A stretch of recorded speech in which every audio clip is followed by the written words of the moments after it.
खबर पलामू जिले के छतरपुर प्रखंड से है, जहां मसीहानी ग्राम में आदिवासी और गैर आदिवासी के बीच भूमि विवाद का मामला गहराता जा रहा है। आदिवासी परिवार के पूर्वजों की अज्ञानता वर्तमान पीढ़ियों के लिए अभिशाप सा बन गया है। जब इसी भारत देश में मनुवादियों की सरकार थी, तब यहाँ के SC, ST, OBC माइनॉरिटी, जिन्हें उस समय शूद्र कहा जाता था, पढ़ने का अधिकार नहीं था, अर्थात ज्ञान अर्जन करने का अधिकार भी नहीं था। तब से लेकर आज तक इसी अज्ञानता का लाभ गैर आदिवासी भूमाफिया लोग उठाते रहे हैं।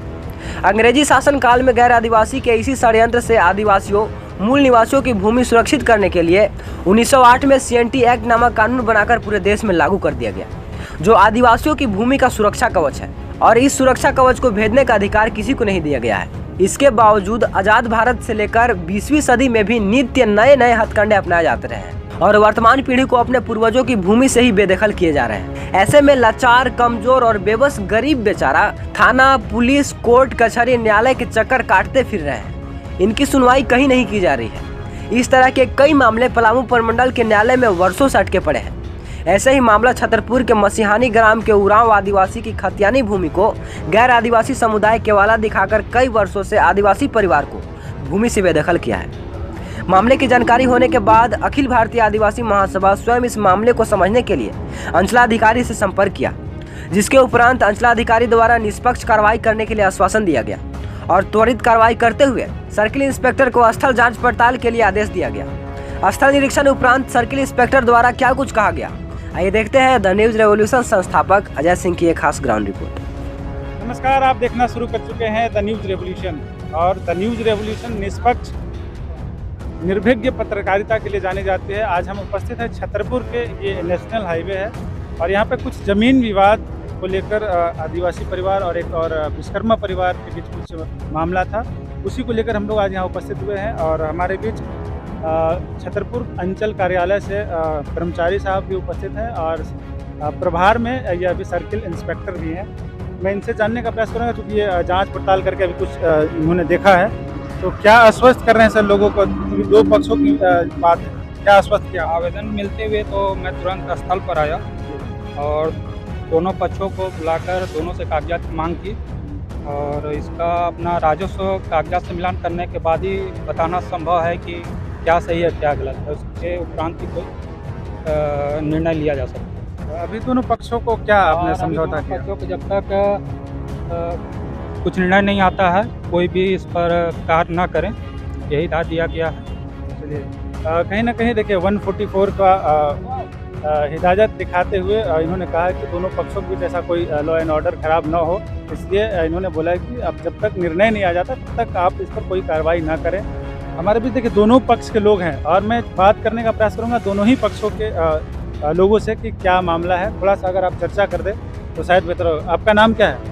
मेरा नाम संजय उरांव। क्या मामला था और आप लोग कैसे ज़मीन का मालिक कैसे आप बता रहे हैं कि ये ज़मीन हमारा है? हम लोग का ज़मीन वो हम लोग का पूर्वज का ज़मीन है, जो हम लोग का पहले का जो परदादा दादा था उन लोग का नाम और अथी है, उन्हीं लोग को आधार हम लोग खतियान के अकॉर्डिंग आप ये बात कर रहे हैं? खतियान में आपके उसका जी खतियान में भी नाम है, मेरा परदादा के दादा का नाम है। चलिए, तो अभी क्या आश्वस्त किया कर्मचारी साहब आए? अभी का मतलब वो कर्मचारी से बात है कि मतलब दोनों का से मतलब निर्णय लिया जाएगा और दोनों का से मतलब कागज लेकर और देखा जाएगा। चलिए, हमारे बीच देखिए दूसरे पक्ष के लोग भी हैं। हम बात करने का प्रयास कर रहे थे। एक तो अभी बात हो गई कि ये खतियान के आधार पर ये आप दावा कर रहे हैं कि ये ज़मीन हमारी है, और कहीं ना कहीं देखिए ये नेशनल हाईवे है तो कुछ ना कुछ मुआवजे की भी बात होगी, इसलिए दोनों पक्ष अपने अपने तरीके से इस ज़मीन के लिए दावेदारी पेश करना चाहते हैं। लेकिन ज़मीन वाकई में किसी एक ही होगी और ये अंचल अधिकारी और इससे जो ऊपर जो जिला के अधिकारी हैं वो भी जांच करके इसको उचित तरीके से न्याय दिलाएंगे। आप कैसे अपने इस ज़मीन को अपना दावेदारी पेश करना चाह रहे हैं? क्या मतलब? हम लोग का दादा बोलते हैं कि ये 80 साल से कब्जा है और उसके बाद 68 में केवाला हुआ है। इसी चलते मतलब अभी विवाद हो रहा है, तो जो जाँच होगी उसके बाद केवाला किनके नाम से है? मतलब केवाला खुदन दादा के नाम से है, जो हम लोग के परदादा हो गए। तो ये ज़मीन किससे खरीदी गई थी? किसी से खरीदा होगा आपने तब? ये केवाला दादा उसमें केवाला में लिखा हुआ है। हम तो केवाला समय नहीं थे, अभी मतलब केवाला में हम देखे हैं तो उसमें लिखा हुआ है कि खुदन मिस्त्री के नाम से केवाला है, जो हम लोग के परदादा है।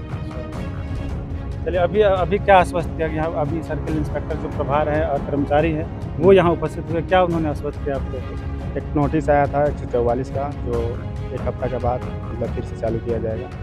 अगले हफ्ता में मतलब फिर बोला है वहाँ शिफ्ट होने के लिए। देखिए, दोनों पक्षों के लोग यहाँ उपस्थित हैं और यही अगर सरकारी तौर तरीके से देखा जाए, प्रशासनिक तौर तरीके से देखा जाए तो ये उचित न्याय होना चाहिए।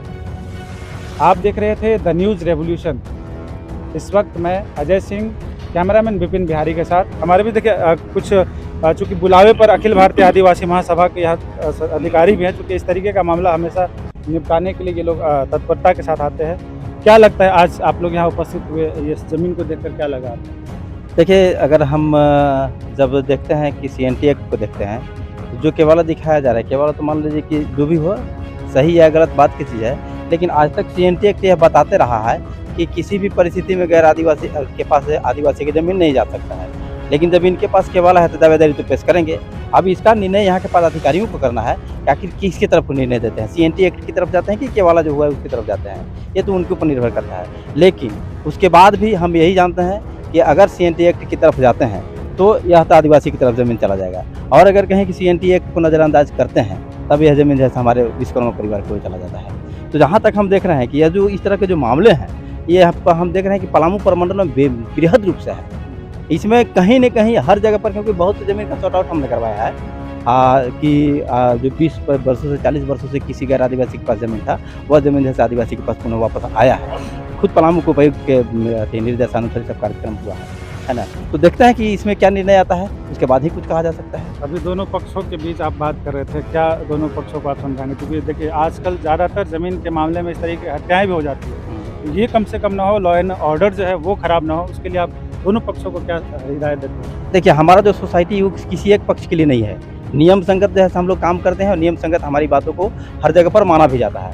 हम दोनों पक्षों से यही निवेदन करेंगे कि चाहे जो भी परिस्थिति हो, हमें जो जिस तरह के भी अपने आप को धैर्य रखना पड़े, उसे हम नियंत्रण में अपने आप को रखें। और जब तक किसी भी प्रकार का जैसे निर्देश नहीं आ जाता है, जब तक इस पर किसी प्रकार के जैसे निर्णय नहीं आ जाता है, तब तक हम लोग इस आपस का सौहार्द को बिगाड़े नहीं। क्योंकि हम लोग जितने भी लोग हैं सब गांव के ही लोग हैं, और आपस में किसी न किसी प्रकार से कहीं न कहीं कोई चूक के चलते यह प्रॉब्लम खड़ा हुआ है, यह समस्या खड़ा हुआ है। इसलिए हम यही चाहेंगे, दोनों पक्षों को यही निर्देश देंगे कि अखिल भारतीय आदिवासी महासभा किसी एक व्यक्ति के लिए नहीं है, बल्कि जल जंगल ज़मीन पर काम करना मेरा अपना एक तरह से कहा जाए कि हमारा जैसे एजेंडा है।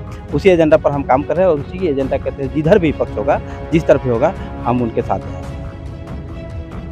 मैं भी अपने चैनल के माध्यम से यहाँ के जो अंचलाधिकारी हैं, प्रखंड विकास पदाधिकारी हैं, अंचलाधिकारी खास कर, क्योंकि ज़मीन का मामला जो अंचलाधिकारी के ऊपर होता है, अगर ये मामला यहाँ से सॉर्ट आउट नहीं होता तो जिले के अधिकारियों से मैं अपने चैनल के माध्यम से उनको निवेदन करता हूँ कि इस मामले को उचित तरीके से जांच करके, निवेदन करके इनको तरीके से ये इस पर जांच किया जाए। मैं अजय सिंह, कैमरामैन विपिन बिहारी के साथ न्यूज़ रेवोल्यूशन।